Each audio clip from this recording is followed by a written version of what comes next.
Okay, hi everyone. My name is Sarah. I'm with the Shelter Island Public Library, and I am here with Alexandra Papa George from Alzheimer's Association, the Long Island chapter. And she's here chatting with building healthy brain habits. So with that, I'm going to turn it over to her.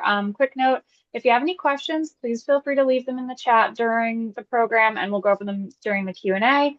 And just remember to keep yourselves muted so we don't get any extra background noise. All right. Thank you so much. Hi, everyone. I'm Alexandra. I've been with the Alzheimer's Association now for about 3 years, both as a community educator but as well as a mentor. So today's presentation is about building brain healthy habits. But before we dive into the presentation, I just wanted to kind of introduce a little bit about myself, who I am, and why I joined the association. So the Alzheimer's Association is located in Melville, New York. That's where we have a little office a little bit. A little bit about myself. So I am a middle school special education teacher. I work in the DOE. But also a biggest reason why I joined the association is because I've had my personal experiences with Alzheimer's in my family. And I really wanted to join this amazing community to bring awareness and just to educate people about Alzheimer's and dementia, and hopefully, getting everyone to kind of spread the word about that. So with that being said, I'm just going to dive right into our presentation for today.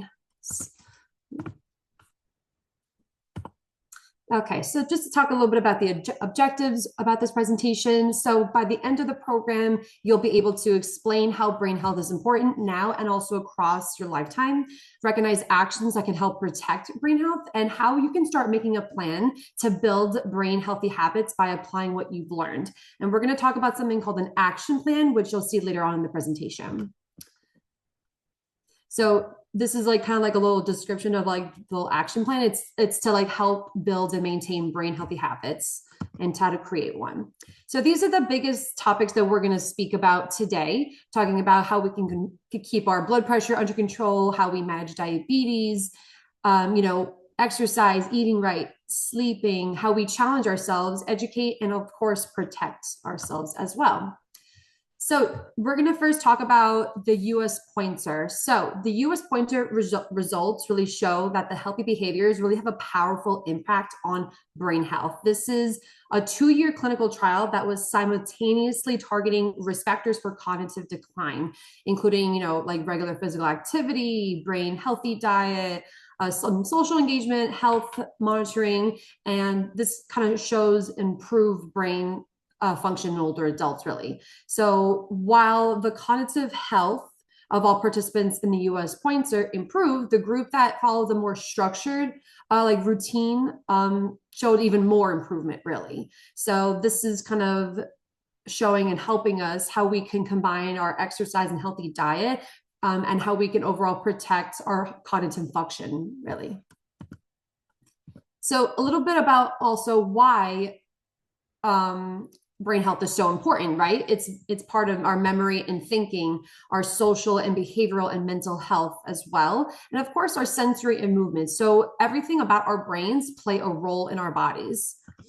So how does the brain work itself? So in our brains, we have these neurons, like, right, the nerve cells that are all essential to human activity, really. There's about 100 billion neurons that really connect to more than 100 trillion points to create like a little neuron forest. So for example, like if your brain was trying to learn something, it's going to make that new connection in your brain, right? It's making your brain work even harder, really.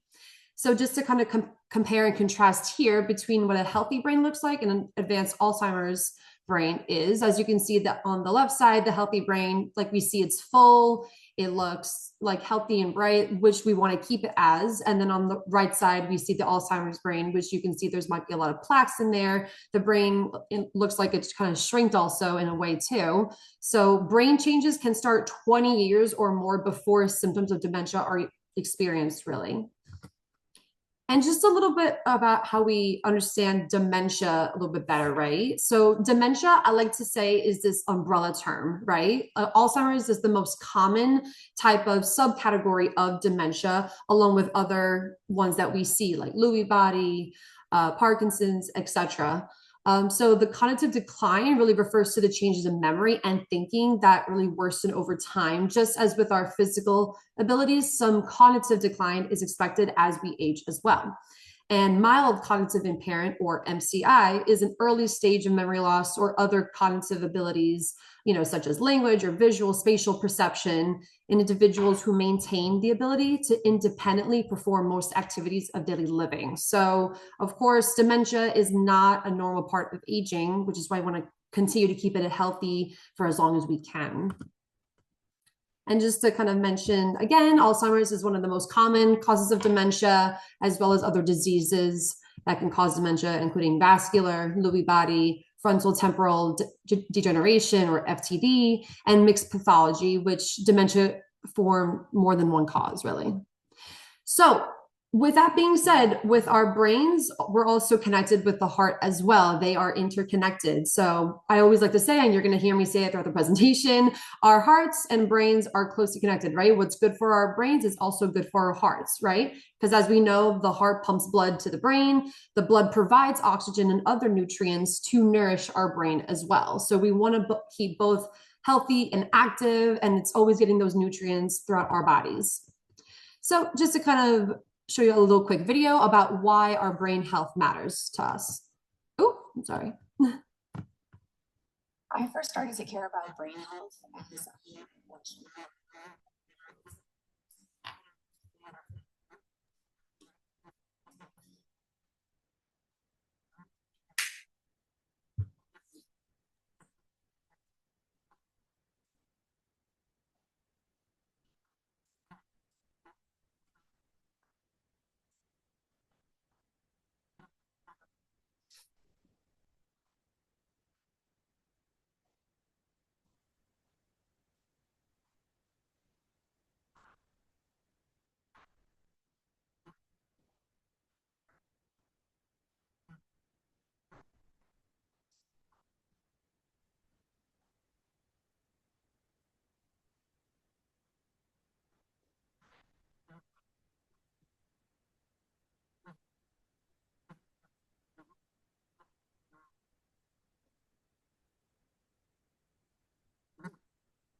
turns out there are things you can continually do.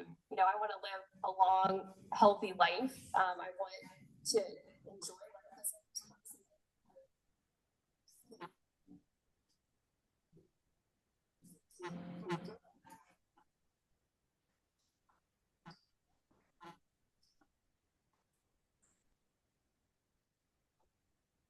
present. Okay. By the way, just so I know, was everyone able to hear the video as I was playing it, right? Or I don't think the audio came through. It seemed like it started to fade it out, then came back, then faded out again. The subtitles were oh very helpful though. no. Okay. So should I change, or should I just keep it as is for now? If you've got more videos, it might not be a bad idea to make sure that you're able to share the audio with everyone. But if you don't have Okay. any more videos, hopefully anyone can comment in the chat and let us know if that's a problem. But hopefully we Because should I be know good. I have a few more videos and later on. Yeah, I think under your audio settings through your Zoom, you'd be able to adjust it. I'm trying to see if I can find the exact spot to just let you know. But it might Okay. be through the like the share screen option.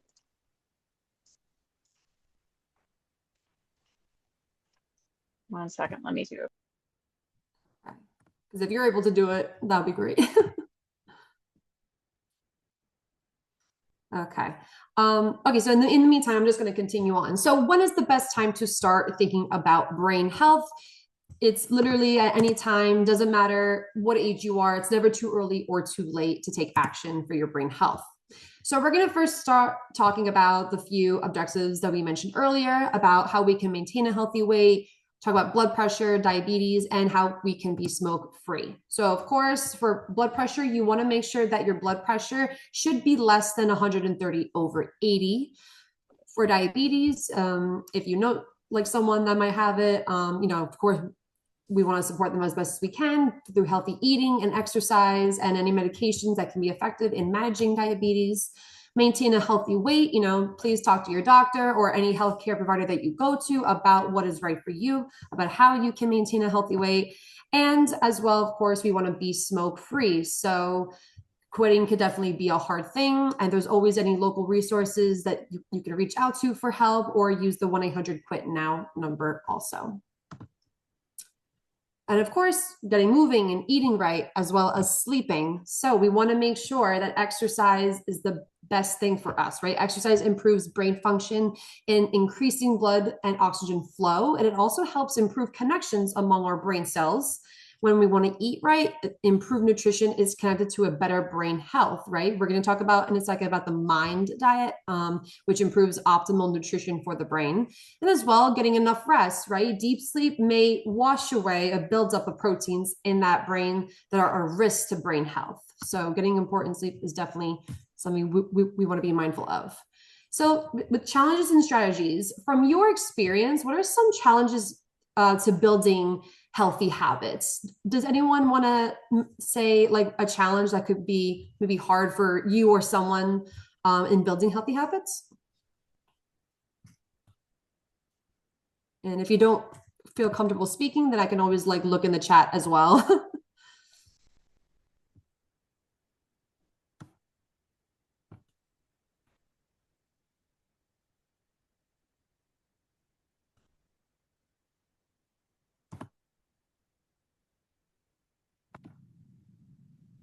Okay, and thank you, Sarah. I clicked the share sound button as well. No worries, all good. Okay. So some challenges that maybe someone might think of when we're trying to build healthy habits is like maybe even to like when to get started, right? Like I feel like that's like the biggest thing with a lot of people is like when can we start like making those healthy habits, Again, there is no particular day or time, it's whatever you're comfortable with, but that can definitely be a challenge that someone might struggle with to overcome. So when it comes to exercise, we want to definitely aim for like a very different things when it comes to exercise, right? Like whether it's aerobics or strength training, if you're into like Pilates or yoga, definitely all these types of exercises will definitely improve and like better help ourselves when it comes to our health. So for aerobic exercise, we want to aim for maybe about 30 to 35 minutes of moderate to intense activity. If you prefer strength training, maybe about 15 to 20 minutes twice a week. Or if it's stretching like yoga, Pilates, anything like that, about 10 to 15 minutes, 2 times a week. And of course, when we're also exercising, we want to make it fun for ourselves, right? Like whether it's like maybe you want to link it to something fun, like maybe add music with it. Maybe you want to ask some friends to join you, tracking your progress as well is a big thing. Because I feel like when you track your progress, you can definitely see like what those patterns you have are, and definitely like maybe how you can change it up if you want to. And also, how can we think about like other ways to make it more fun and what new things you would want to try even. So when it comes to diet, so the Mind diet provides optimal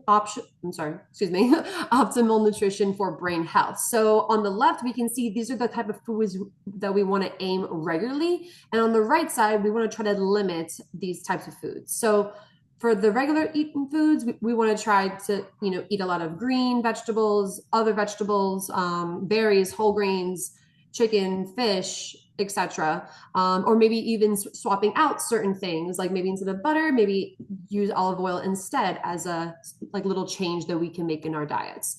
The limited type of foods, of course, we want to try to limit like any red or processed meats, sweets, like cheese, butter, any of those. I know I'm a big sweet tooth type of person, so sometimes it's a little difficult, but it couldn't hurt to not have it every day once in a while.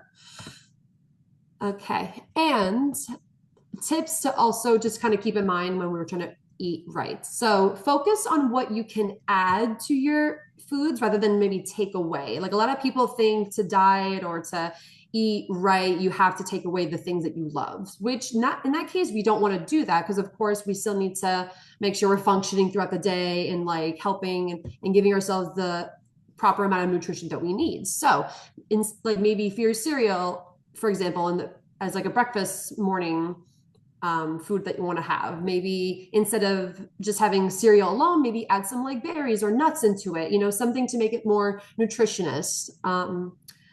Or maybe instead of just pasta, maybe add some vegetables on top of like your pasta to make, or rice to make it more filling. And also, again, thinking about what you're willing to try or swap in. So if you have a lot of butter with your food, maybe switch out for olive oil. Maybe instead of, you know, frying it, like maybe season it with like herbs or anything that you wanted to add to your foods. This slide is the biggest slide I feel like I like to emphasize a lot in this presentation because I feel like it's very important too. So talking about vitamins and supplements. So when it comes to vitamins and supplements, many vitamins claim to improve thinking and memory. You know, like maybe sometimes you might see like fake news or maybe an article and you don't even know if it's true or not. You know, many of those are usually developed with limited or no regulations, or they may interact with other medications, especially if you're taking more than one.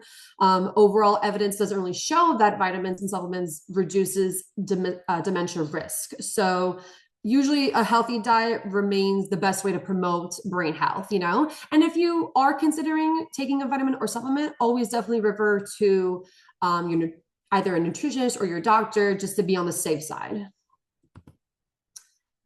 Okay, so talking about sleep. So of course we need to function properly every single day from when we wake up until we're ready to go back to bed again. So adults on a regular basis should aim for at least 7 to 9 hours of quality sleep.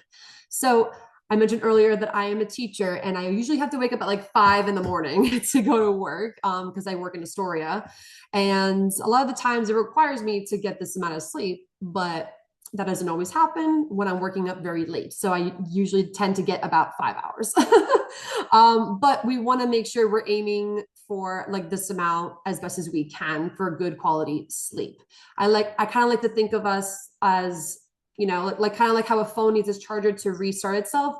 Our beds are our chargers, right? Like when we go to bed, we need to reboot ourselves for the next day just to feel like refreshed. And this way we can also function properly and like make those decisions. Otherwise, they're going to kind of come foggy to us and we're not going to make those right decisions on a day-to-day basis.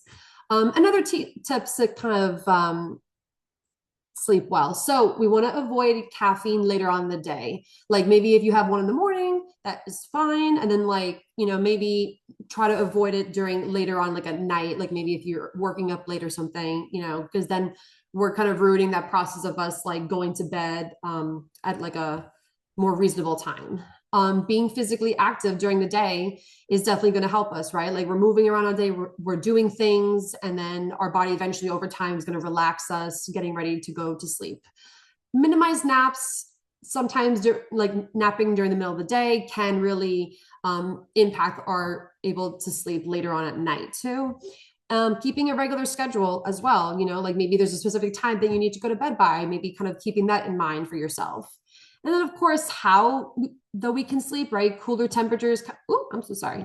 Cooler temperatures kind of promote sleep health. Like if you prefer sleeping in the cold, go for it. Some people maybe like a little bit warmer, up to you. Minimizing noise or other distractions. Some people like no noise. Some people like with like a white noise machine. That's really up to you and how you prefer to sleep. Or maybe like blocking out like the room with like curtains or any lights that you want turned off. So just some things to also keep in mind when getting good sleep. And the last three we're going to be talking about is how we can challenge our minds, educate ourselves, and protect our brains as well. So we want our brains to really kind of work hard. So things like learning like a new activity or maybe like a specific hobby you want to get into, it's really going to build up a cognitive reserve for us. So like or if you're trying to learn something new, like more education, the better, really. Cognitive engagement really encourages that blood flow in the brain and more connections between brain cells, really. Kind of like what I was saying earlier about those new like neurons like forming in our brains. Like we want to kind of like challenge our brains like that in a sense. So let's see what cognitive engagement is. And I'm gonna hope the sound will work this time. What is cognitive engagement? Cognitive engagement is all about regularly making your brain work hard. There are lots of different activities that are good for keeping our brains active. This can be different for everyone. The key is that the activity needs to make you concentrate and solve problems. Hard is good. Okay. Was everyone able to hear that? Or okay, perfect. Amazing. I'm happy. Okay. What is? Ooh. Okay. So how we can challenge our minds. So like I said, like maybe we are learning a new hobby, or maybe we want to learn a new language, do a puzzle, or any kind of strategy games. Like I know chess is a very good strategy game that we can kind of play if you wanted to. If you love puzzles, of course, like go for it. I'm not a big puzzle person, but I encourage people to do that. Learning a language, like for example, I am Greek, but I'm still learning my own Greek language. So I really like to challenge myself in learning new words and sentences like that.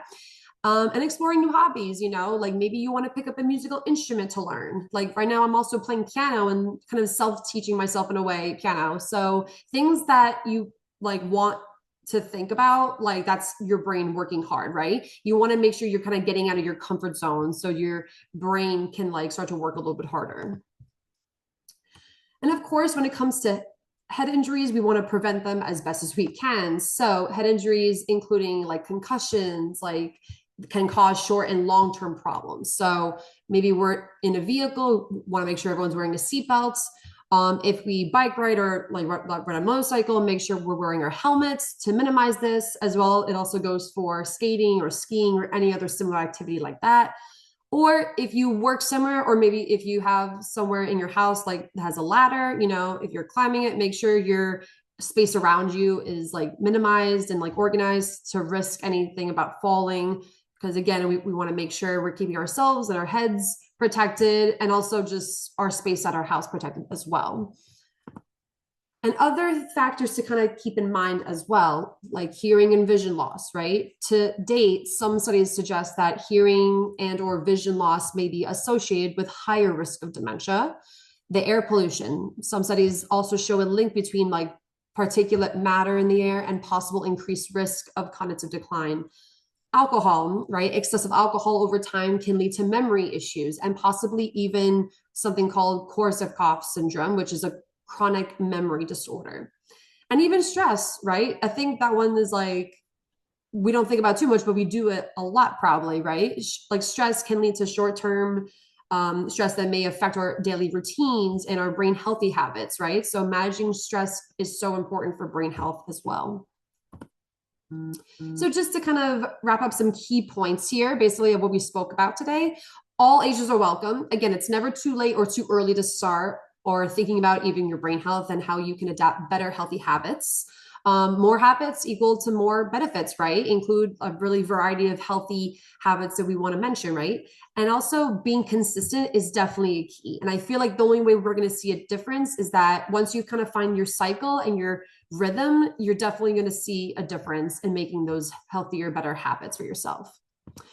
Which that brings me also talking about, eventually our action plan. And then just to kind of also keep in mind some strategies for success, right? Kind of reward yourself, speak positively about yourself. I feel like sometimes a lot of the time we don't give ourselves enough credit for the things that we do, like whether it's small or big. So I feel like definitely encouraging yourself to keep going, like with those positive affirmations, will definitely make a big difference for yourself. Keep a habit of tracking as well. Maybe include other people like friends or family that you have. Even if you have a dog or cat, why not? Everyone's included. Okay, now we're going to talk about the action plan. So we're going to talk about how we can set our goals, how we can define our actions in what we call a habit loop, how we can overcome obstacles, again, no matter how big or small they are, and setting a timeline for ourselves in creating this action plan as well.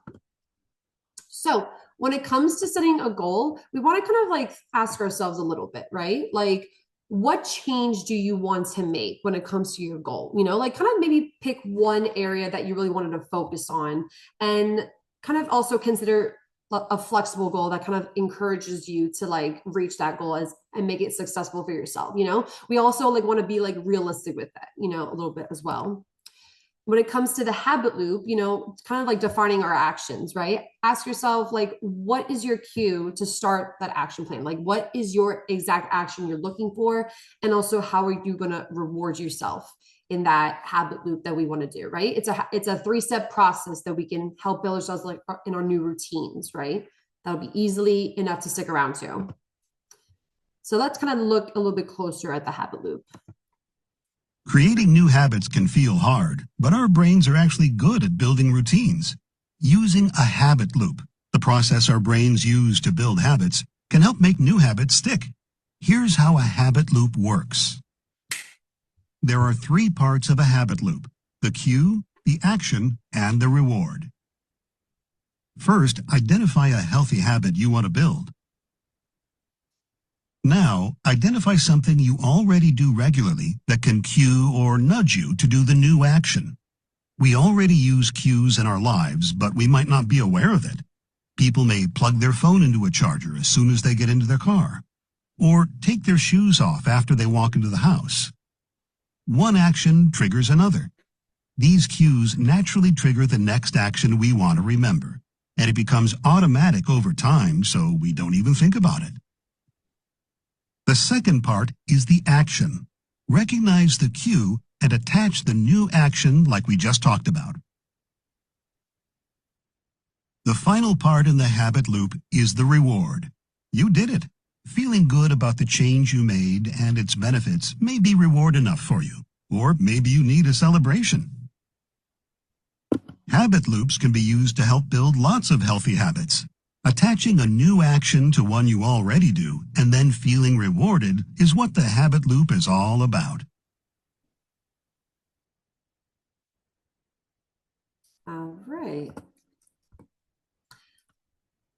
So continuing on with about how we can overcome our obstacles. Again, no matter how small or big they might be, right? Kind of consider the speed bumps you might encounter, maybe when you're trying to put your action and trying to reach your goals, right?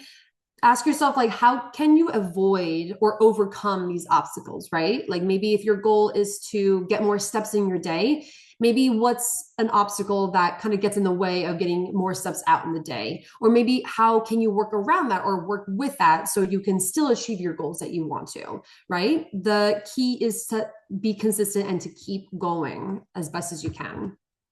And of course, last but not least, setting a timeline, right? When would you like to start, really? How often do you want to put your action into place? When will you check in on your progress for yourself? And how will you track your progress, right? Many people like to maybe putting it in their phones, a tablet, or if you prefer like writing it down or like putting on a whiteboard, whatever works for you.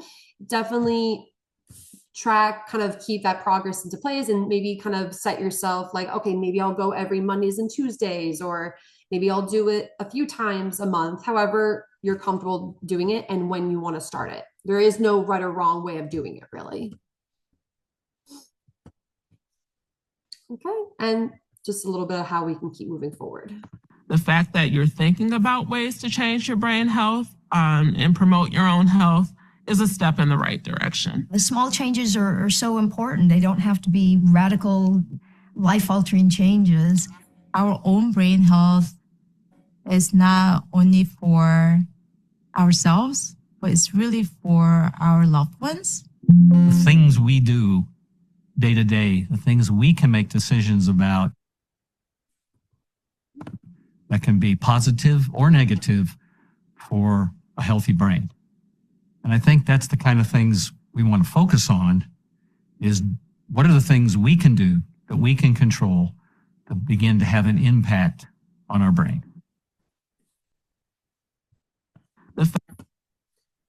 All right. So now that we kind of spoken about all of the 10 healthy habits for your brain, kind of like think about what can you do for your brain health now? Maybe you learned something new in here. Maybe you kind of knew this already. Maybe you wanted to explore and educate better. That's no problem.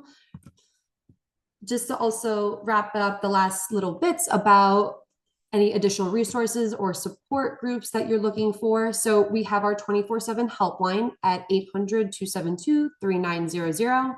We also have our local resources pretty much all over our website, through like finding our chapters, any additional support groups that you're interested in joining or finding for someone that you know, and how maybe you can also look at the community resource finder we also have for the Alzheimer's Association. And of course, we also want you guys to stay connected. We're connected pretty much on all social medias. And also our education programs are all either in person and online and virtually. So you can feel free to join at any time. And I also wanted to mention that I'm actually doing the same presentation tomorrow. So like maybe if you know someone that couldn't make today's virtual presentation, I am actually doing one tomorrow in person out in Hewlett Public Library. So if you know someone that wants to join tomorrow, they're more than welcome to. But with that being said, I want to thank you so much for your time. And just so I can stop talking to myself for a little bit, does anyone have any questions themselves?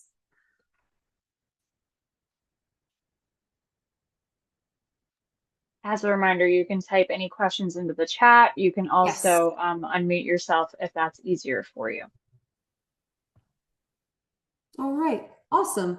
So again, thank you so much, everyone, for your time. I appreciate it. And I hope everyone has a great rest of their day. And again, if anyone has any questions or if you wanted to reach out to us at any time, I'd be more than happy to give you that information later on if you want. Perfect. Thank you, Alexandra. And Thank again, for you. anyone that popped in late, this is recorded, so I'll send that out later on. And if you have any questions, you can always email them to me and I'll reach out and we'll get them answered for you. All right. Perfect. Well, Thank you, Sarah. of course. Thank you. Everyone have a fabulous rest of your afternoon. All right. Thank you so much, Alexandra. Thank you guys. Bye. Bye.